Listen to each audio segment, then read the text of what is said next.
Paul, welcome. How are we? I'm very well.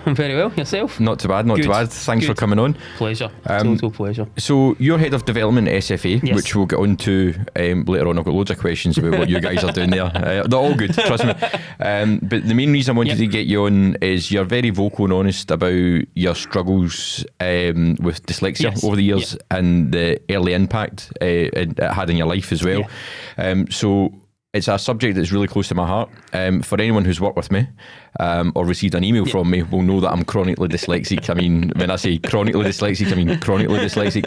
And it's something I've always struggled with as well. Yeah. But what I'm hoping that people get from this conversation today, if they are dyslexic, of perhaps a parent with a young child is dyslexic, they get a wee bit of insight and maybe a wee bit of hope. Dealing with the condition on a day-to-day basis, especially in the education system, can seem quite daunting at times, especially for parents who don't understand it. With that, so we can give a bit of insight into it's not all doom and gloom, perhaps. So I guess let's go right back to the start. Let's go back to primary school. So primary school, was that the 80s? Believe it or not, I started primary school in 1979. Oh, you almost sneaked into the 80s. I just sneaked in, but it's quite an ironic when 79 Thatcher becomes Prime Minister. So it's one of those ones. And my dad always made a joke. My dad was a big socialist. He made a joke when I started in primary one, going, "See that woman Thatcher? She stole your milk." So I thought it was a really funny thing to say going into school. But it's it was a different era. It really was a different era. You mean I'm talking. You'd only came out. I think what is it? I can't remember. It's the late 70s, isn't it? They kind of do away with the belt and. But still, teachers were using that as kind of corporal punishment, really. Yeah. I mean, so we got hit. We literally got hit at school. I mean, my teachers would put you across your knee and whack you, and it's that kind of bit that it scars you slightly. So so the whole of primary school was really difficult. You mean, I talk about it quite openly and honestly. It's like the one, if you're off 1% going to the moon, you're miles off by the time you get there, because I just started to notice as you go to P2, P3 that I wasn't able to do the same things that other people, but I'm quite vocal, so I narrated plays and because I can remember things, but I couldn't write anything down. I couldn't spell anything, and it just made you feel really different, really stupid. And you started to look at things like people would say, well, that's not, and I couldn't at that age. I couldn't really work out the why, if that makes sense, and my mum couldn't either. She was always going, at that stage there wouldn't have been a term dyslexia, really. There was because eventually we find out when I'm in secondary school, but even then, but it was kind of put down to misbehaviour as opposed to there's a challenge. So if I know, you mean you have to effectively go back and think, but I was probably screaming out for help. Now I always say my dad was a kind of bit of a maths genius. He was really good, but he was probably from an old bit where they did the 3 R's, which for a dyslexic person that's even into reading, writing and arithmetic. You kind of go, doesn't even make sense to me. But he was really good at mental maths, so he was really good at that, and he used to just say, right, okay, how do we, and he was quite competitive, so he used to when we got the times tables battles, he'd go, I'll make sure you can win that. And it was like every day in the house he'd go 7 2s 3 4, and I would go, but I was really good at that. And then my dad always used to say, what's the problem that he doesn't do his workings? He's getting the right answers. So I was really, really good at maths. I'm talking horrendous, really bad at trying to write. I'm nearly 50 and I can't spell. I literally can't. I don't understand the concept of spelling. Literally don't do it. And there'll be days, and you mentioned it yourself, where you sit and it hurts you because you're sitting going, I can't get that. So in those early years, I really felt quite different. But also in that classroom environment, I really struggled. I found that bit of being able to read out loud, losing my place and things, and you need that to get through, and there was no differentiation. And what I found when I was in primary school, when you're you're sort of struggling with that, you don't know what's up, Yeah. type of thing. You just know you're a bit different. A lot of the day is spent trying to avoid humiliation. That reading out loud, Yep. there's that horrible feeling when you get in your class, and they used to do it and go around the class and you could see them coming. If you do a line, you think, it's going to be mine soon. sake. And you stand up, and I had some teachers, I don't know what the hell they were thinking. Yeah. See, if you saw a child struggling the way that I was struggling to do it, you would move on, you would do something, but there was some of them who would stand you there, and you would off you go. So even the stress on a young child of having to sit and try and cope with that isn't ideal for the whole lesson. I mean, I was that bad at reading at one point within, I think it was primary 3. They used to just make me sit and look out the window. Yeah, I know. Because I was holding up the reading. I actually got told that you're holding up the reading group. I thought it was great. And the great days at school were when the grass cutters were there. So you can watch them. You'd sit and watch out the window and watch the guys cut the grass. But it also creates a stigma then for the other kids. Yeah. And I hope that's changed now. It has and it hasn't. I watch a lot. Our education system isn't actually fit for purpose anymore. We send children in, or if you think about what we do, there's so many stressors just to get to school. You've got to get there for 9 o'clock, or already you're in trouble. And that whole day. So for anybody that's dyslexic or in that neurodivergent community, things are difficult. So you've already mentioned them. You don't want to go to this place because this place is horrible. This place is going to be painful for the next few hours. So you're really tense going out. And I speak to a lot of families in work I do with. I'm an ambassador for Dyslexia Scotland, and I speak to a lot, and they say that the morning is horrendous. It's like really tough to get children out, just children in general out of their beds. It's really hard to get yourself out of bed, but it's hard. Then you're going to this place where bells ring. You're in environments, you've just said it yourself, where if you're felt within, you're holding up a class, you're just pushed to the side because you're not deemed good enough. And that doesn't seem right. And I still see it happening. And for me, it was just, I was pushed down. We were pushed into the wee lower table, and we would kind of get the teachers' help now and again. But it wasn't great. And it still scars me. I'm still upset about it. Luckily, I've got a guardian angel, which is my mum, but I'm still annoyed about that decade of my life. And I think shout out to mums here, because they're the individuals that fight for you. Yeah. So my mum, she was relentless in trying to get extra support. She actually ended up going back and becoming a teacher herself, then becoming the head of education and of all the back of it. But it was a fight to get any sort of help, and there was an educational psychologist, Dr. Barrow at the time, I still remember his name, and he was saying, if dyslexia is a thing, your son probably has it, and that's a guy who's meant to be doing it. And that's the thing, and I don't think it really matters. Every person is an individual. So you're going through these challenges, but then you look at everybody that's come out the other end who are successful, and the world needs creativity. But what we do is we squash the creativity because you can't do the same thing as everybody else. Why would we ever teach that? Why would we ever do that?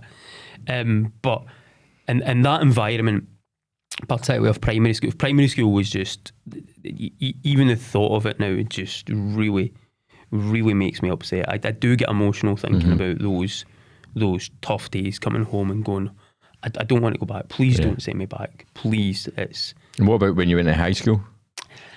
High school's a strange one for me because I've always said I'm a massive big football fan. Football kind of got me through a whole. But in my secondary school and primary school were separated by a football pitch, believe it or not. Yeah. So we basically walked up. But secondary school were probably the light bulb moments for a lot of people. So I go up to secondary school, but you've got, for me, I slotted in reasonably well because there was all different subjects. And I slotted in reasonably well because some of the subject matters I liked. My dad for everything was really good to me because he was a big he loved history, and he loved modern affairs. So he used to just make me watch the news and all that. And of course, I wanted to sit up and be with my dad because you want to be a wee bit grown up. So I used to watch Spitting Image with him, probably inappropriate things when I think back now. But he taught me things. So he taught me about the Berlin Wall coming down. He taught me, you know what I mean? So I knew all these things, apartheid and all that going in. So history was really good for me. Geography was really good.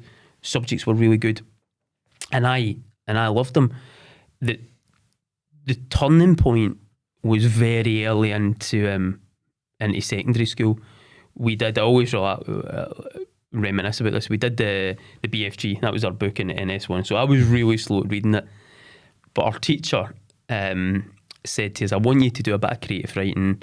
Here's how you do it. I want you to go home over the next couple of weeks and come in and write a story about meeting the big friendly giant. So I'd written this story about going to the Giant World Cup and playing in it, and I was really talented because I could dribble through the keeper's legs and all this. So it was quite good. And we did it, and I stood up, and the teacher asked me to read it out, so I read mine out. And it's always this one moment in my life that the bell went, and the teacher says, "Paul, can you stay behind?" And that's terrifying for a child that you're kind of going, "What have I done?" And I'm going, I never smashed any windies, I never. And she said, "Go on and read that out at me again." So I was like, she said, "That's not what's on that bit of paper, Paul." I'm going, "Yeah." She says, "Paul, what you've done half an hour ago was unbelievable. That was brilliant, but that's not that. What is that?" And I was like, I don't know what you're meaning." And fair play to her, and I always say that. She went and she asked, and of course she went and spoke to PE, who went, "Oh, Paul's brilliant in there." She went and spoke to the guys in science. "Paul's brilliant. If we could just get him to be able to read a little bit better. History, oh, Paul's a genius, but can I get him to put stuff on?"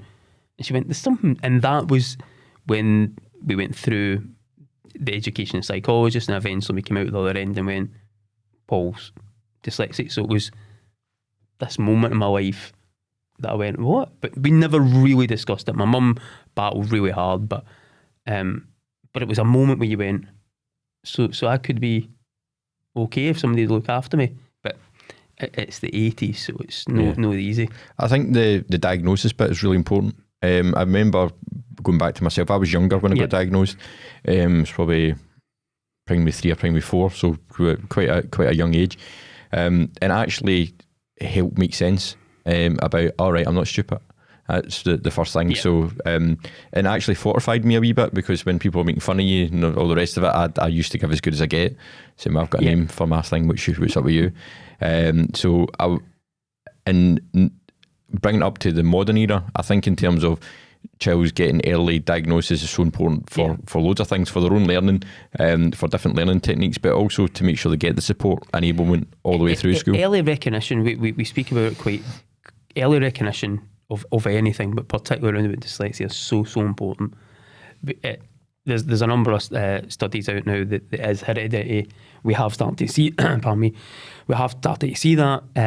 So you kind of think, well, surely if somebody's dyslexic in the family, let's start looking at that. Let's start putting that, because you're right, we have to put differentiation in from a very early age to help young people. If we want to talk about well-being, and I say it a lot, if you come out the other end and you haven't been looked after, you thought you're stupid, you're going to not have good self-esteem. So self-efficacy goes. So for me, when I look at what we have to do is make sure that we get the recognitions in early, and we get the right support in early. We have to start to do that, and we don't. And I just look at so many families that I bump into over some of the work I do, and they're still pulling their hair out. They're still toiling, and with the education system just now, it's an unfair comparison. So to take it to the extreme, if you have a monkey and a fish, and the judgment of those animals is how well it can climb a tree, the fish is not going to look great.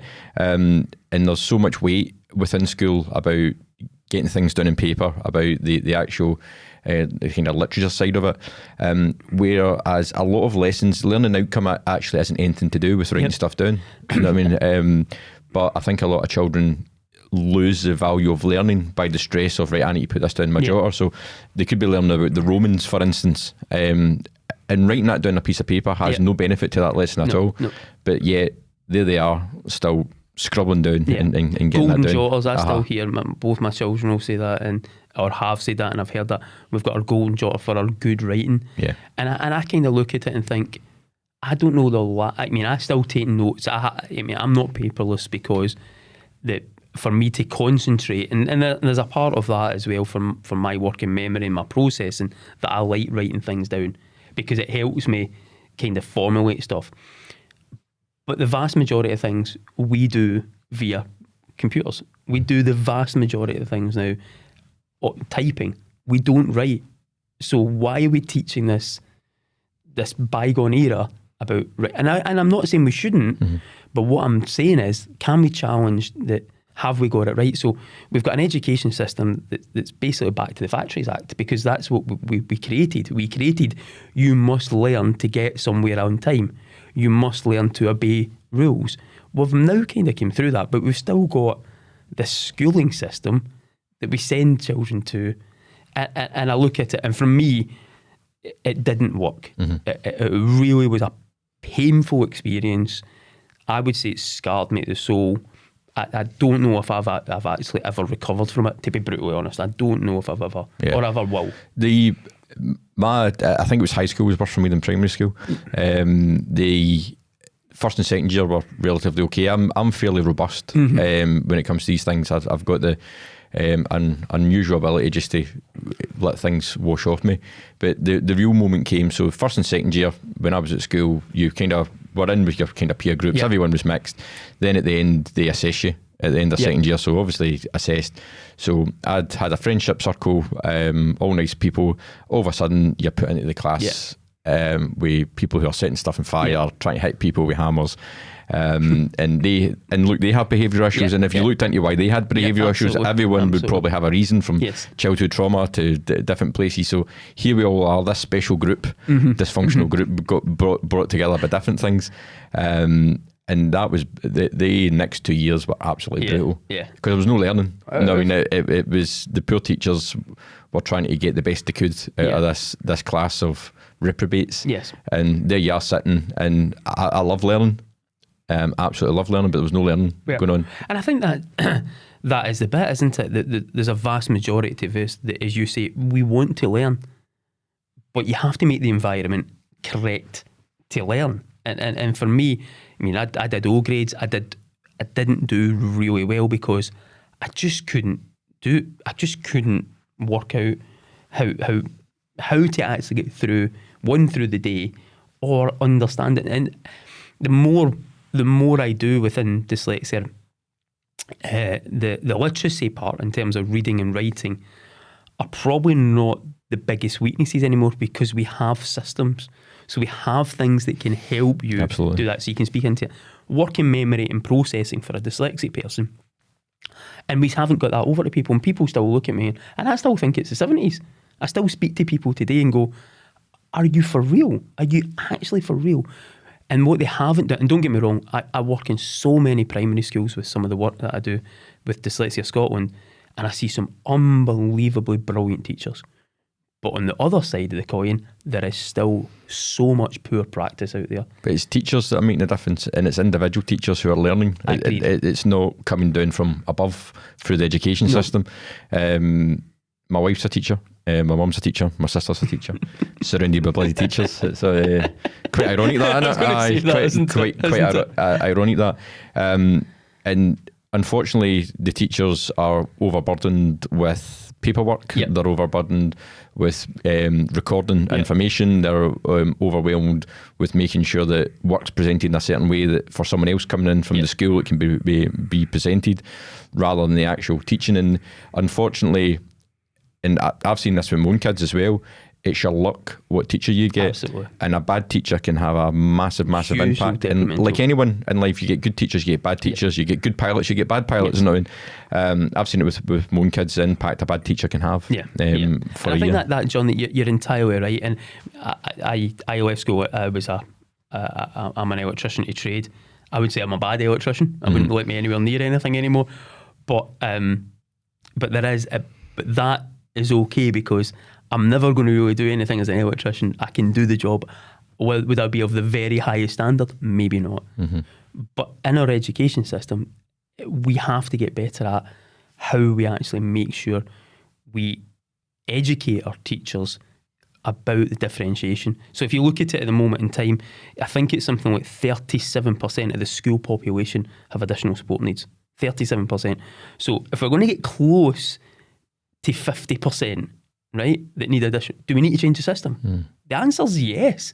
Why we're sleepwalking into this, I don't understand. I don't get it. I get quite upset and quite angry about it because I've got 2 young children in the system at the moment in time. I spend a lot of time within school environment, and you're entirely right. Some unbelievably brilliant teachers, brilliant, and they are inspiring in some brilliant schools. Some poor, and poor ones are making a bad impact to children. Really bad impact. Still laughing at children's work. I can't get my head around that when I hear it. I've heard it personally myself, that teachers laugh at children for not being able to write well, and they've got a disability. Now, would we ever, you made the analogy about the monkey and the fish, would we ever laugh at a child in a wheelchair trying to get up a stairs? No. It would just shock us to the core of our body. But we've now still got, oh well, their writing's not that good. I'm really sorry, I have a disability. Where in the world would that be acceptable? But it seems to still go on. It's lack of understanding and ignorance with these things. People, you don't know what you don't know. And one of the things I'm always very mindful of, it's hard to explain the concept of being dyslexic to someone who isn't dyslexic, because language is such a natural thing for most people. It's like breathing, it's like walking, you don't need to think about it. Whereas it's entirely foreign. I describe it the best way of saying, you can read the language, you can read English, can you read Arabic? So imagine that 70% of that page you're looking at is actually in Arabic, and you can only pick out certain things. I don't see words, I see shapes. It's all these different coping mechanisms that you come up with. I've had a laptop put in front of my face since I was a young child, which actually I think had a bit of a detrimental impact as well. I can't write with a pencil. See, when somebody says come and fill out a form, I look like it's the first time I'm picking up a pencil and it's falling out my hands. And it is, you're entirely right. And there's a whole host of debate. There's a lot of great work by Call Scotland about, so there was always a part where, should we give every child a device? And I'm still going through this at the moment in time, going, it's not, the technology's there, but what we have to understand is the training there, first and foremost? Because you can still imagine, and I still speak to a lot of parents and hear it, that they'll have the laptop table in a class, because you'll have a splattering of kids who'll have technology because that's all the school's got, and they'll go, right, okay, you all can, what you were describing earlier on is we're still doing. We're still embarrassing people to say, and people will go, I don't really want to use this, please. So we haven't put the right training in place. There's been a whole debate in the last 3 weeks there by the Education and Children's panel. I know Jenny Goruth just on the last part there, but from everybody from ASN, and every one of them are saying the same thing. There's masking going on, and this is the biggest problem. You will get, and you're a parent yourself, and we all know we get our children, we hug them, we get them out the door, we tell them we love them, and we send them off. And they're okay. And we say, get through the day. Now, most children who have an additional need, particularly dyslexia, will mask all day. They will get through that environment. But you were describing it brilliantly yourself. That's you working at 10, 15, 20, 30% above everybody else to just get through, because you're getting asked to read, you're getting asked to do things that's there. You come home and you just collapse. You literally just collapse. The poor kids are out, and then they go again. So their battery pack can never get fully recharged, because other children are, I'm not saying they find it easy, but the system's set up. The system's geared for that. For that child. The system's not geared. And I kind of keep going, are we still debating this? And when I look at it, you're right. We do need to educate more teachers. Dyslexia Scotland have went through a brilliant bit of working. I think the last time they went through a masterclass with, I think it's 35, 40 teachers, 35 or 40. And they are, I mean, that is a brilliant charity, Dyslexia Scotland. But that's the amounts they can work with. And they see the difference. Those are magnificent human beings who are saying, right, we'll come and we'll try and learn. Of their own time. Time. And doing brilliant work. But if you think about it, and I find it quite emotional, it really hurts me when I talk about it, because I just think, I'm a human being like anybody else. Why am I getting treated like this? Why are my children getting treated like this? Why are people getting treated like this? Because it just doesn't. I mean, we want to create a good, well-being society. Absolutely. But we'll bully children. Mm-hmm. We'll bully children. I think it's more as well about the outcomes of learning, and why there's such an importance put on of recording that. Yeah. And they're recording the success of learning, not for the child, but for the school, for other benefits, for tests, for stats, for scores in terms of what they're doing. So most learning, actually, the outcome of actually how you get it done shouldn't matter. Yeah. And I'm a great believer in that. Fair enough, when you're learning English, when you're learning maths, ultimately you need to learn how to do that the best you can. But it's a journey. Mm-hmm. I mean, you're what? You're 17 on average or something when you leave school. Maybe I was 15, but you're roughly there. You're not anywhere through your life. We have to understand that we should have a portfolio career. People will twist and turn. Yes, if people want to go on, but I'm even hearing, I mean, my son's going in second year at the moment, going in third year, and people are already talking about career choices. And you're thinking, wait a minute. And I actually want and I have said it to some teachers, do you remember what it was like being 14? Yeah. It's as if we all were born in our 30s and 40s. When you're 14 and that, you have no idea. Now, don't get me wrong, some young people will, and they'll say, I want to be a doctor, brilliant, absolutely fantastic. But for a lot, they haven't. And if we're ever going to make society better, we need the creativity people, we need the entrepreneurs, we need the inventors, we need the people that are going to go and say, I don't think that's right, I think it's this. But if we just all have to learn the same way, I fear for society. No. I fear for it. Absolutely. So did you leave school 15, did you say? 15, yeah. 15 into your apprenticeship? I did. I wanted to go on, I always remember, I wanted to do something in sport. I was never good enough to actually play football, so I knew that quite quickly. That wasn't going to be a career. And I wanted to do something in sports. My poor mum, who had battled the whole way, was brilliant for me. She, and don't get me wrong, she never closed the door. She let me go and have interviews for colleges to see about sports and so on and so forth. And my dad and my mum got me interviews to be an apprentice electrician. And it's the one time, it's even emotional thinking about it. My dad took me aside into the kitchen, and he never really, do you mean he was a kind of man's man, to use a West of Scotland man. He didn't really show emotion too much. Maybe if he had a few whiskies he might, but he just went, he said, look, your mum's had enough, she's struggling, can you please take the apprenticeship? And I said, Dad, he said, I don't ask you much, but can we look after her? And I just went, hi, okay. Mm-hmm. Okay, I'll do that. And I just left it all aside and just thought, and my mum said, look, go and do that, it'll be good for you, and if you ever want to change, once you've done that, we'll look at it. And that was me.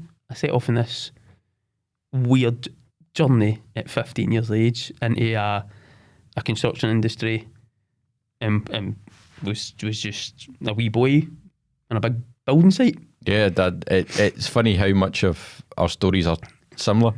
Again, I was 16 when I left. They wouldn't let you leave before then. Mm-hmm. And it was literally, you were at school one day, the next day I wasn't. They basically told us, no point in you being here. And that was me out. There wasn't any, well, here's a career meeting and this is what else you could do. It was literally taking, see, there's no point in you being here. The next week later, I was out. and I can remember just walking out thinking, is that it? No, and it was finished. Aye, with nothing. So I ended up working in B&Q, getting a job in B&Q. But one of the things that does give me a wee bit of hope just now is there is additional paths for out there. So I've got kids myself, I've got nieces and nephews, and they're all into modern apprenticeship schemes. And an apprenticeship isn't now just for like being a Sparky, for instance. There's all different apprenticeships you can go for, and I think that's great. I think if I'm being honest, I look at I look back and you get a lot of learning. I was lucky, and I think about that journey, and I hear a lot of people speak about it.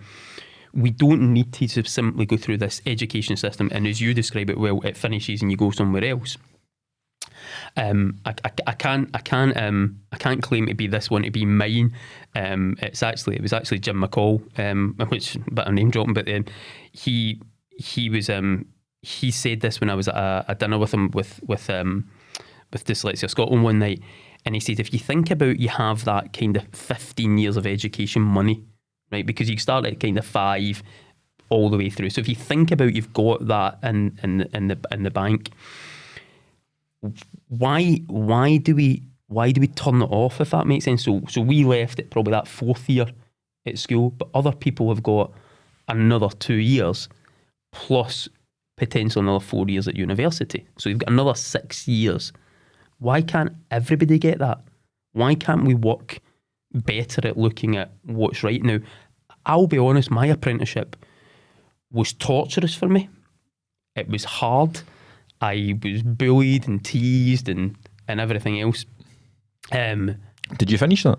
I finished. Yeah. I spent nearly close to 10 years. Mm-hmm. I mean, I was 4 years in my apprenticeship, and then I was another 4 or 5 years as an actual electrician working in shipyards, and which is still terrifying. I close my eyes some days and go, gosh, man, that shuddered down my spine. But it got me through a period of my life, and it gave me something, but it also made me think, I'm not too sure I want to be here. I was going to say, it doesn't sound like you overly enjoyed it, or it was. I always laugh. It was hell. I mean, I've left school, and I struggled at the best of time. And it's quite practical in nature, being an electrician. So there's not that much academia behind it in terms of writing down. There of course, there's a lot of theory. There's a lot of physics on it, but that was okay because I'm okay at maths. The big challenge for me, and I always remember it, was going on to my first ever building site. So I just turned 16. I was allowed to leave school, right? So I was allowed to leave school at 15 and signed off. So I had about 6 months or something until I turned 16. So I wasn't allowed to go on a building site until I was 16. So you go through your first bit, you're in college, you do a bit, and then you go out onto the site for, say, 3 or 4 weeks, and then you go back into college. And so it's that block release you do. But the first thing I always remember was going in the building site, and I was 16, and I was a really young looking 16. I mean, I'm telling you, I looked about 12. So all of a sudden you're teased, you're bullied. It's hard. But the biggest challenge I found was I had to do the lunch order. Aye. So I had to go around the site and get the rolls, and the first time I did it, I made an absolute... You don't want to get that wrong in the building site either, do you? I made an absolute ricket of it. Aye. Wrong stuff, because I can't write. Uh-huh. So I'm running, and the guys are going, right, this cheese and tomato roll too, and I'm going... So I got to the shop, and I was like, I don't know what I'm ordering. And I remember going back in, I mean, I'd only been in for a few days, and just getting an absolute rollicking by everybody. And I remember then you have to clean the porter cabin out, because they've all finished, they all go back there, and you clean the porter cabin up, so you're cleaning it all up. And I remember just looking out the window and going, what am I doing here? And I just felt embarrassed, I felt low, I was 16 years of age. It's like, is this me? Is this my life? No, I didn't realise that you would get older, of course, but I remember just crying in this porter cabin. And one of the guys came back over, a guy called Tony from Johnson, quite a tough boy, a couple of years older than me. He's like, what's up? I was like, I can't do this. I'm out.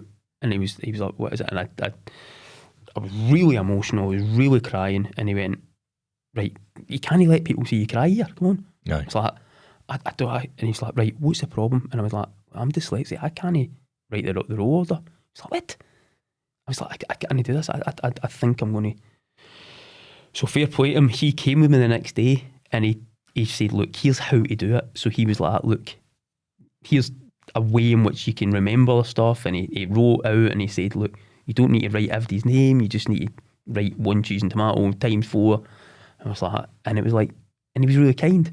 Right. He was a really tough boy for the middle of Johnstone, and but he got me through it.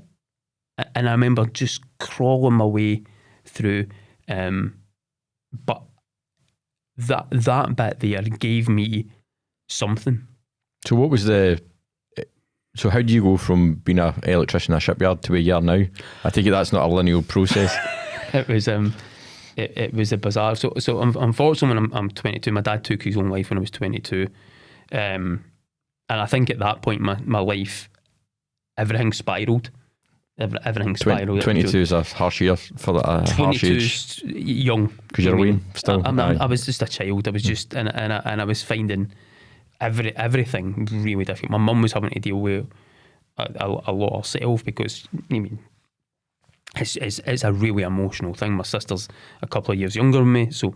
What age was your dad? My dad would have been in his mid-50s, I think. Right. He wasn't old. I mean, I get that kind of as I get closer to his age, thinking, he was. Wow, I'm that age. That age. I mean, so that was tough. I mean, that was you kind of went, oh God, how am, and even thinking about it now, it was just, yeah, it was dark. You kind of went into a dark tunnel and you thought, how are you going to get through this dark tunnel? But there was nothing. You just had to get on with your life. And that was that was really hard for me. I didn't really know what to do, where to turn to. I have good friends, but you're not at 22 sitting down and going, I see how I'm feeling. I'm toiling here, and so. I always remember I navigated my way through, and I remember being on a shipyard and saying to a guy, I want to leave and I want to do something else. And he just laughed and he was like, right, we'll just go and do it, blah, blah, blah. And so it's one of those moments in your life where you go, right, so I'm about 22, 23 years of age, and I'm thinking, right, I don't want to be here. It's freezing cold. Now, don't get me wrong. It's as a career, it's okay. Good job, yeah. It's good. You get good money. It's okay. There's not as much stress. Some of my friends are still in the shipyard and they say you just clock out and you get up the road. I don't turn off. Mm-hmm. So I get to I remember saying that to him, and then we go to different shipyards. I don't see him for a few years, and I remember going back on to a shipyard down in Greenock. I was working for UIE at the time down in Greenock, and we were on it, and the two of us were back. Of course, there was a number of us, but he was back. I remember the guy called Ian. He was, and we came on. I said, I thought you were leaving. And 2 years has passed. I was like, well, He said, well, we all say that. We all think there's something better out there. And we went on strike, right? So we went on strike. We had a dispute over finances. So we went on strike. We were out strike for 2 weeks. And I always remember, I was okay. I was still staying at my mum. So although no money was coming in, I was okay. I didn't have a mortgage to pay. But then you could see the breaks in people, because some people had went off and done some part-time work outside, and they was starting to get frayed outside the picket yard. And I was going, and I couldn't understand it. But I didn't realise it was people who were 10, 20 years older than me, who of course weren't getting their weekly wage and having to pay their mortgage. So all this realisation came in. We eventually, as the usual, it was a divide and conquer, so they kind of split the electricians, and because it was only the electricians that had the dispute, so then everybody else went through the picket line because there was no dispute for them. And we went on. I always remember it. It's one of those moments you probably see in most films. We're all in a kind of porter cabin. There's a guy up, the shop steward's up going, look, here's where it is. The union rep's up there and says, look, if you come back in, we can renegotiate. And so there was a tense vote, and I think the vote went kind of 60-40, say. So we went back in, and the guy turned around to me and he just went like that. One, man, we'll no get the money, right? Mm-hmm. And he went, and you will die in here. Right. And I remember stopping, and I went, what did he say? And he just off he went. And it was just a moment where I just looked around about and went, will I just die in this place? Have I just became part of the system? Have I just became where you drink a lot, your life's spiraling out of control? And I just thought, I was about 25 at the time, and I just went, I can't let this happen to me. I can't let the little bit of flame that was in that wee 5-year-old when I went to school go out. And I always say it's like my mum had kept my soul alive, just those wee embers in my soul. Just it's the only way a mum can really, just blowing on and making sure you're okay. And I just sat. I remember, and it took me a period of time, but I got quite emotional about it. I cried a lot. I'd go home and I'd think, this isn't right. My life's rubbish. I was really angry about my school system. I looked into trying to get on things, realised that your cycle proficiency for P7 doesn't get you into uni. Absolutely no use. Aye. Absolutely no use. No, your swimming certificate is no use either. And thinking, why did the system let me down? Why was I a lesser human being? And I plucked up the courage. I looked into a few things. I thought about electrical engineering because I was an electrician. Made sense to do that. And then this wee inner voice just went, you always wanted to do sport. Why don't you follow it? And I went to a couple of colleges, got accepted onto an HND because I can't get to uni because I didn't have the qualifications, and just walked out. I just went back to my mum and went, Mum, I want to leave and I want to go back to college. And she went, I always said to you, and it was even a choke up saying it, but she said, I did say to you, if you went through this and you showed that, I'll support you. So back to college you went? Back to college I went, and that was nearly 25 years ago. And that's a bit late in life as well, isn't it, to go back to college, especially even a job when you've got an income in and all. Terrifying. Aye. It is as close to insanity as you can. The bit if I thought it through, if I was actually, and which I think is an amazing that I didn't think it through. I didn't think the end point through. I remember some of the best decisions you don't think through, but that's absolutely, that's true. It's very, some of the worst ones you don't think through either. Yes, but, most decisions you don't think through. But if you'd sat down and you'd done a SWOT analysis and you'd done all that, I wouldn't have done it. It was mad. It was absolutely insane what I did. Because one, I'd never been in formal education in my life. Even when I was at school, I didn't do well. So here I was going back into an industry. I remember being at one of the interviews for my college, and I knew I was going to get in because the lecturer, she was really nice, and she was like, I remember at the end it saying, so what could I do for a job when I leave this? And I remember she just looked at me and went, what? I went, so, and she went, I don't get what you're saying. You're coming on a course. Do you not know where you'll get to? And I was like, no. So what would I do? And she was like, I don't think MD's ever asked that. And I didn't know. I literally had no idea how the education system worked. And of course I left, and we were paid weekly. So the next thing I'd left, 2 weeks had passed. I went into to start college, no money. I'm now having to get buses. I'm sold my car. Remember, my friends are all now earning money. Yeah. I can't do what they can do anymore. So how long did that whole process take before leaving uni? Was that you went to college, then you went on to uni? So I went 2 years. I was 2 years at college, and then luckily enough with the career one, I think we went into second year at uni. I think we missed either first or second year, so we had 2 years to get my degree. So 4 or 5 years. 4 or 5 years. 4 or so 5 years. You were 29, 30 when you came out? Aye. What was the degree in? I've got so my postgraduate's in health, sports and exercise. Mm-hmm. Right, okay. Aye, so it was so it was so it sounds like that process you were almost reborn within that process. Probably a bit more robust and not really worried so much now about how people perceive you within the learning.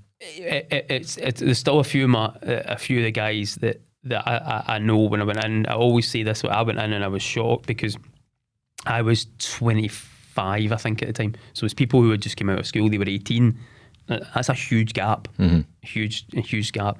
But there was still people who were my age. There's a guy who, Keith Bence, I've not seen Keith in years, but Keith was a couple of years older than me, and he had a real torrid background, but he was trying to turn his life around.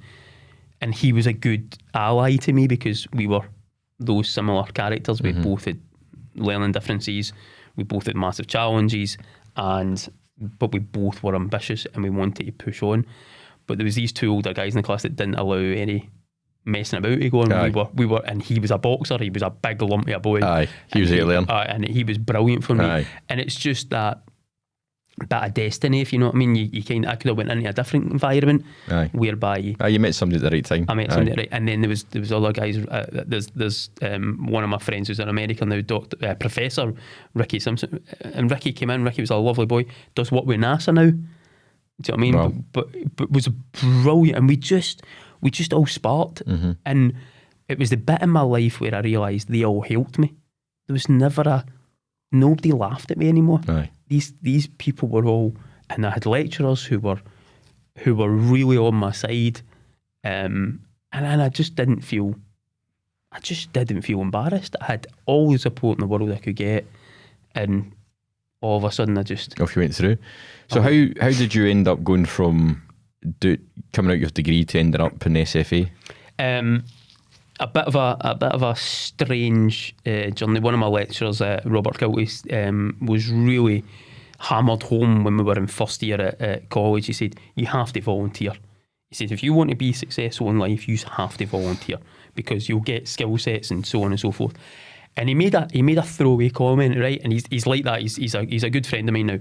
And he made a throwaway comment, and he said, look, just go down to your local YMCA even. Just volunteer anyway. I took that literally because that's what I was. You went down to the YMCA. So I make it off the train in Paisley, walk round the corner. I knew the Paisley YMCA. I'd went to the box and been in there. I didn't know it was anything. I didn't know what the YMCA did. So I walked in off the street and I said, look, can I volunteer here? And this receptionist went, yeah, I'll go and get the guys. This guy, Graham Curry, came down, and I remember it was like the week before the October week, so we were stopping for college. He went, are you doing anything next week? I says, no, I'm off. He says, right, great, come and work with these young people, and we've got a camp now. They had a week camp, and it was, of course, referrals from everything. There was a group of young people. There was a babysitting service for some. It was a referral out of for people as well. Some young people in there with massive challenging backgrounds, and I just loved it. Just loved it, I just loved it, and I just found this thing that I was okay at. I was okay to be a youth worker. So I spent a whole host of time either coaching football, being a youth worker, all the way through my my education at college and university, and I just loved it. And then I took a job at a charity called the Tullochyn Trust up in Haldon in Western Bartonshire, and loved it, and just loved it. I loved those things. And then a role within the NHS came up for a men's health officer. It's just one of those moments, one of those you just kind of you see something, you think, oh man, that's a complete lie. That never came up. What came up was actually the NHS had I think it was a schools health worker, something like that anyway, for NHS Lancashire, and I applied for it. I thought I'd really like to do that. It's right up my street, and I never got the job. Right, I always remember this. I never got the job, and as I left the interview, they said, if we don't phone you tonight, you don't have the job. So 7 o'clock, I'm back at work in my youth work capacity, and I get a phone call to tell me I've not got the job, and I'm kind of thinking, why'd you phone me? Why are you phoning me? And I was about to kind of go, aye, I'm just going to sod off. As she said, but we were really impressed. Would you like to do a men's health officer job? We haven't managed to fill the vacancy, and we think you can do it. And I was like that. And she said, it's the same terms and conditions. And I was like, would you come in for a chat? And I remember turning up, and it was in Blantyre. And I remember turning up and just sitting down. The guy went, right, okay, we don't know how to run this. We don't know how to do this job, blah, blah, blah. What would you do? And I went, well, if you want to deal with men, I know how to deal with that. because it was about getting them referral back in. I said, I'll go into bookmakers, I'll go into bowling clubs, I'll go into pubs, and I'll engage with men. And they went, really? I went, man, any hassle.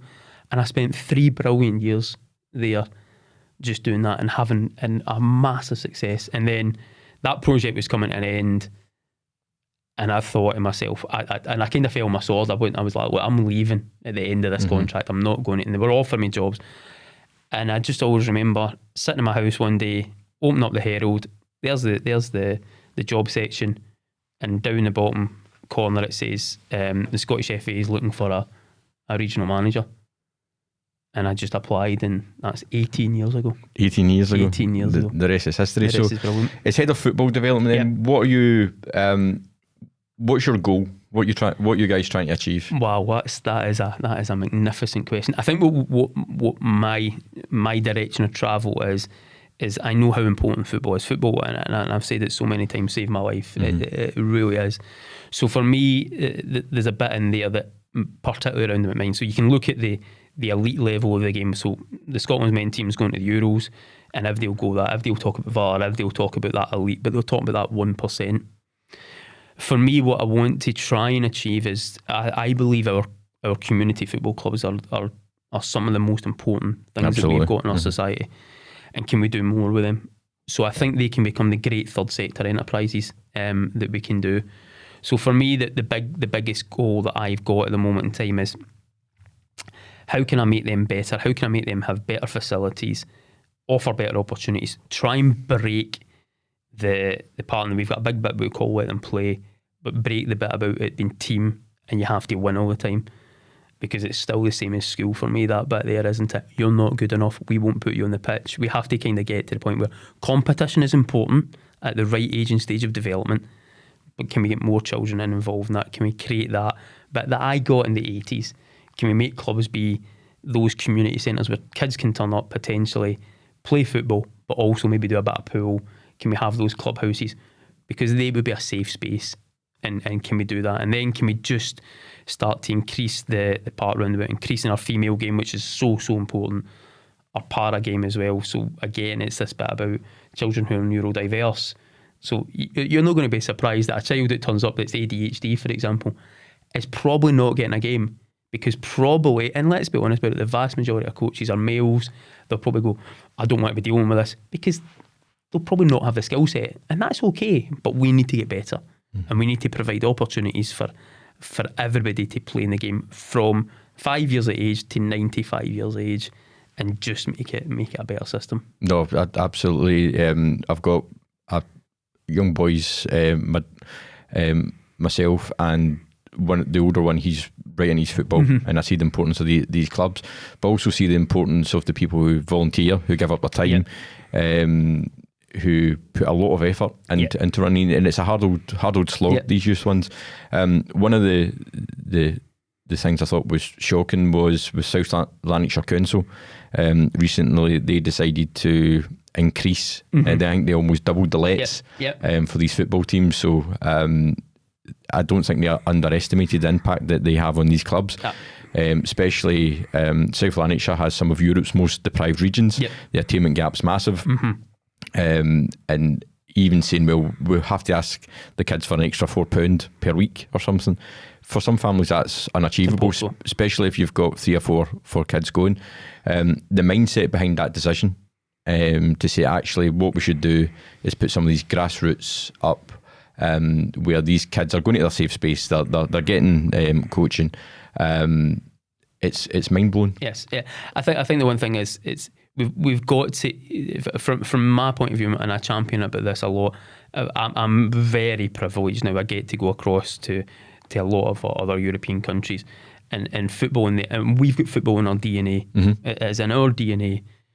But in other countries, what they have is their well-being, that their community part is well within there, and they have clubhouses, they have things that are there, and clubs own them. And I've always said that. I went to Germany once, and the mayor of one of the towns we went, done a big presentation for us, which was unbelievable. The club in English as well, which was really embarrassing for us. And at one point, one of the heads of service who was with me at the time from another local authority said, I don't understand your presentation. You're saying the growth in this club is going to be X, but you only have those facilities out there. How do you get there? And he says, well, we build them another one. And he couldn't understand it. And he was like, who builds it? The town builds it. And he says, so the club, where did the club get the money? And he was going, why would the club need to get money? This makes our town better. These people here are looking after our young people. It's not rocket science, is it? It wasn't. And do you know something? It was just one of those moments. And I know that in Norway, I know it in most countries. In this country, in my opinion, most local authorities look and say, well, we'll charge them an extra £5 because it will make, or we'll charge the clubs extra money because it will make us money. Yeah. We don't look at it. We don't look at this country. Sport is a very, very powerful thing, and it is still so under-resourced. So with the arts, so with most of the cultural subjects, it's embarrassing. We have to do better. We really have to. If you want to make society healthier, have a better wellbeing economy as we want to do, let's look at some of the good countries. Let's look at the Finns. Let's look at Norway. Let's look at some of the other countries and start to work towards that, rather than, and let's be honest about it, the summer will come again and the big gates will get closed at the schools, padlocks will go on, kids will climb the fence. It's not right. Yeah. It's not right. Now, I understand why they padlock these gates, because one of the local schools, it all got ripped up. Now, somebody came in, I think on a quad bike or something, and it all got ripped up. And it was a brand new 4G pitch. So you kind of say, well, fair enough. But that's the society we've created. We've created that because because we don't look after it. We don't give it to the community. We can show so many examples of better practice across Scotland. So much good work. But I look at it. I mean, a few months back there, my son phoned me and said, I said, what is that? I thought you were going to play down at the local leisure centre. He said, they won't let us on. I said, how? He said, because now out of their own money, they were going to go and pay the £10, which still isn't right, to an empty five-a-side pitch that I'm already paying my council tax for anyway, which shocks me to the core of my body. But because they were 5 minutes late, they weren't in the right time vehicle to get the £10 bit, so they wanted the 27 quid off them. That's a joke, isn't it? And 10-year-olds at the time, or 11-year-olds, or whatever they were. And you just think, and the reception's like, well, that's the rules. How have we managed to get to this point in our life? So the rather the pitch sit empty, and that's what we've got. So we as human beings have created that. We've got local authorities that are not investing in the right things. They are not, and I'm passionate about saying, and we're in the Scottish FA at a moment in time, which is really good, over an 18-year tenure since I've been there. Our current president, Mike Mulroney, is very much about, we need more facilities, and he's absolutely right. We need better facilities. We need them in the right areas. We need to make them community owned, and we need to make them affordable. Now, I'm not saying anything should be free. No. But what I'm saying is, let's make sure we can make it as affordable for there, and also let's have some spaces. Because I'm just back from Norway a few months ago, and some of the clubs there are just incredible, and they've got them turning up, kids turning up, all ages, playing games in a nice clubhouse, in a nice space, cycling there. That's what we want. Well, maybe we need to get our finger out and actually do it. It's there's so much of this is down to cultural issues as well. Agreed. Some of the stuff I've seen with kids football, shocking. I mean, absolutely shocking. So you go to certain areas and it's the football games almost end up being like war. Yeah. And it's the parents that's causing it. The kids on the park, they tend to be fine. But you've got parents screaming and shouting at referees, screaming and shouting at coaches, hurling abuse, threatening to batter people. And it's amazing the amount of that we still see going on. And these poor refs who are giving up their time for 25 quid a game or something like that, getting absolutely screamed. And it's a big part of what we're doing. We've got a touchline behaviour part going on at the moment in time. We've got a let them play strategy going on at the moment in time. And we're just trying to say, look, let children enjoy that game. As I say, competition structure is really, really important. For some just want to turn up and play, but how can we hold them in? And you're entirely right. As an adult, you have a big responsibility. We speak about it as teachers within an education bit. Don't embarrass a child, but don't do it when you're coaching either. We realise the result is important, right? We get that, but it's not the most important thing. The most important thing is that child continues on in their development. Because if you don't know, I am really honest about this. If I hadn't, I'm not very good at football, very, very poor at it. But if I hadn't found it, I don't know where my life would have went. And I'm being really honest about that. The adults I bumped into along the way who looked after me were incredible. The ability to go something on a semi-regular basis, unbelievable. If I didn't have that, my life would have probably went in a different direction. And I don't want to actually think about that. But we don't think about it, that it's not just the game. It is so, so much more important. And in a country that I would say football, probably every second, third household has a footprint in it. What are we doing? Why are we not investing? Why are we not doing anything? There's a massive opportunity there. Absolute massive opportunity here. So before we finish up, going back to the dyslexia point, what's your hope for the future? I think for me there's a few things, particularly around about inclusion. If we're going to use that word, we use the GURFET, we use the getting it right for every child. So if we're going to use these terminologies, we've got to start to move in that direction. I'm the secretarial support for the cross-party working group on dyslexia. So I want to see a bit of a journey. I want to try and see, particularly in that education system, us being true to inclusion. So how do we do that? We probably need to look at class sizes. I think most of the research will tell you we've built too big of schools now because it's cheap. It's cheap, and we've got thousands of kids getting rammed into buildings, and it's too crowded, and something needs to be thought about. Can we look at alternatives? Part for that. So for me, this part about making sure that inclusion, making sure that we train our teachers correctly and appropriately to learn about what we mean by differentiation, and how we support young people. That's a real key bit. One other bit for dyslexia for me, and I've been championing it now for nearly 10 years, is to get free assessments for adults. Believe it or not, they're still need to be paid for at the moment in time, which shocks me to the core of my body. You can get your eye test for free, hearing test for free, but oh my God, you might need this. And what happens a lot of times is a child will get a recognition of dyslexia, and then a parent will go, and I meet so many parents who will go, I think I'm dyslexic, because the traits will be there, and they'll go, but they need to then pay 500 quid, or even worse, people from lower incomes who can't afford that money, who that might change their life. And I still can't get the government to understand that. It's shocking. I've been through numerous people and I've said, look, just going to make that free, please, because it will change people's lives. It will save money. Of course it will. In the long term, it will save money as well. So I've got two main hopes for the kids coming up just now, and adults as well. I don't think people should underestimate the importance of physical exercise when it comes to these conditions as well. I had another chap on, Dr. Andy DL, who's Better Movers, Better Thinkers. And the work he does round about that can actually be life-changing for these kids. So I think it's really important that they understand the importance of activity, especially when you're dealing with being stuck in a classroom all day.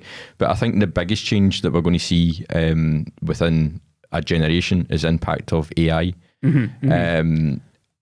I think it's going to be one of the most positive things for dyslexic people. It's a real game changer in terms of being able to take ideas out your head and get them down without having the language placed with that. So there's a lot of potential problems coming with AI, but from a dyslexic side, if I'd had that when I was 14. Technology will always play a massive part, I think, and it's something we should embrace. It's something we should utterly embrace and try and look at how we do that. But that takes investment, and if you think about that you're entirely right. But we've still got some schools that don't have Wi-Fi, can't get good Wi-Fi. We've still got schools that will tell you, and I've seen it personally, that you need to go and sign the laptop out and bring it back. You're kind of going, guys, any chance we could just catch up here, please? Because if we don't start investing, we will find that we will make it a worse case society. No, absolutely. And we're not doing well enough. Excellent. So thanks very much for coming on. It's been a pleasure. And look, well done for championing it and Thank speaking you. out loud. No, thank you so much. There's a lot of people sitting are too embarrassed to talk about some of these things. No, So never. thank you very much. No, pleasure. Thank you. Right, cheers, Paul. Thank you.